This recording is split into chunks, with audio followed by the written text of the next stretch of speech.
जय श्री कृष्णा सभी को। कैसे हैं आप सब लोग? आशा करती हूँ आप सब लोग स्वस्थ होंगे, मस्त होंगे और कृष्ण भक्ति में लीन होंगे हमेशा की तरह।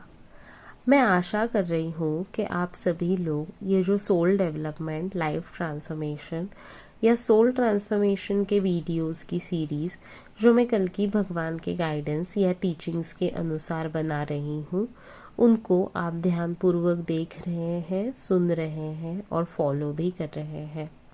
अपने जीवन में उस प्रकार से बदलाव और बर्ताव की कोशिश कर रहे हैं ताकि आप युग परिवर्तन का भाग बन सकें, सतयुग के सुनहरे जीवन का भाग बनने के लिए खुद को तैयार कर सके। इन सब टॉपिक या वीडियोस के माध्यम से आप ये समझ सके कि आपको खुद में कौन से बदलाव कर कर सतयुग में जाने के लिए खुद को सफलतापूर्वक काबिल बनाना है। आज जिस टॉपिक पर हम बात करने वाले हैं उस टॉपिक का नाम है creation and destruction, both processes are going together. विनाश और नवनिर्माण दोनों एक साथ चल रहे हैं। आज विश्व में आप सम्मिश्र खबरें या मिक्स न्यूज़ सुन रहे होंगे। कई खबरें, न्यूज़ आपको विचलित करती हैं। Different negative statements, public rights, world war की खबरें सुनकर लगता है यह विश्व, मानवता किस विनाश की तरफ जा रही है। मनुष्य के विचार, उसकी सोच उसे किस दिशा की ओर ले जा रही है, जहाँ कोई पॉजिटिविटी नहीं है, केवल निगेटिविटी ही है। कोई क्या बोल रहा है उसके ऊपर दूसरा तुरंत निगेटिव कमेंट या जवाब दे देता है, जैसे लोगों की बुद्धि, विचार भ्रमित या दूषित हो गए हैं। सद्बुद्धि या विवेक की कोई निशानी नजर नहीं आती है। केवल कोलाहल, अंधाधुंध सब जगह फैली हुई है, जिनसे दुनिया विचारों के अंधकार में फंसी है। यह साफ दिखाई दे रहा है और अंधेरे खाई में जाने की तैयारी चल रही है।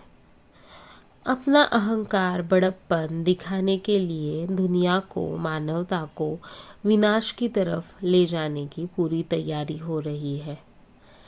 यह सब देख के, सुन के मन सुन्न हो जाता है।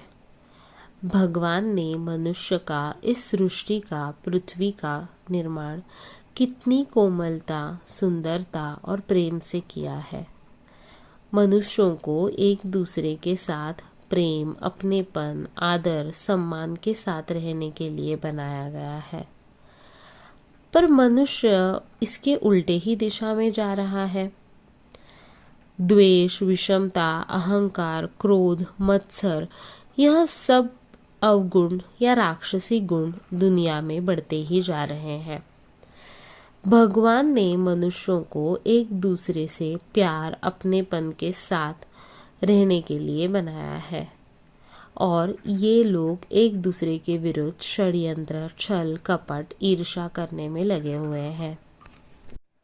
आज जग में प्रेम की सुगंध, एहसास बहुत कम और द्वेष, ईर्ष्या, अहंकार, मत्सर, इन अवगुणों की दुर्गंध सब जगह आ रही है। दूसरे कितने नीचे हैं और हम कितने श्रेष्ठ या उच्च है, यह दिखाने की अनकही स्पर्धा सारे विश्व में, सारे लोगों में चल रही है।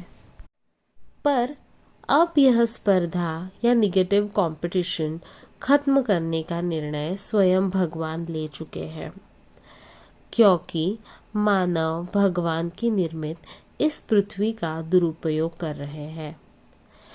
भगवान ने इस पृथ्वी पर प्रेम, सुख, शांति, समाधान से रहने के लिए कई चीज़ें उत्पन्न की हैं। जीवनावश्यक सुविधाओं का दुरुपयोग मानव कर रहा है।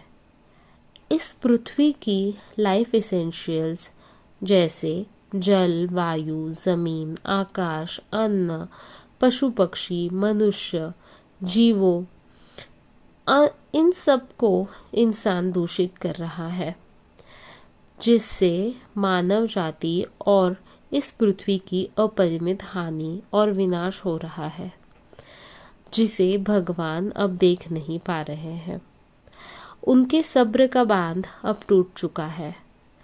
मानव को दी गई हुई अनगिनत चेतावनियों के बाद भी मानव को अपनी गलतियों का, कुकर्मों का एहसास नहीं हो रहा है और वह सुधरने का बिल्कुल भी नाम नहीं ले रहे हैं, बल्कि और ही बिगड़ते जा रहे हैं। विनाश की ओर स्वयं भी जा रहे हैं और इस धरा को भी विनाश की तरफ ले जा रहे हैं। इसीलिए भगवान ने अब ऐसे विनाशी मनुष्यों को सजा देने का और इस पृथ्वी को उनके उन्माद से बचाने का और नवनिर्माण का काम अपने हाथों में लिया है। विध्वंस और विनाश की खबरें तो आप देख और सुन ही रहे हैं, पर इन्हीं निगेटिव खबरों के बीच नए सूर्योदय की किरण कल्कि अवतार के स्वरूप में धीरे धीरे इस पृथ्वी पर अवतरित होने की तैयारी कर रही है और स्वयं भगवान इस नवनिर्माण के अवतरण में जुटे हुए हैं, क्योंकि विनाश के बाद ही नवनिर्माण होता है, परिवर्तन होता है, क्योंकि अंत ही आरंभ है।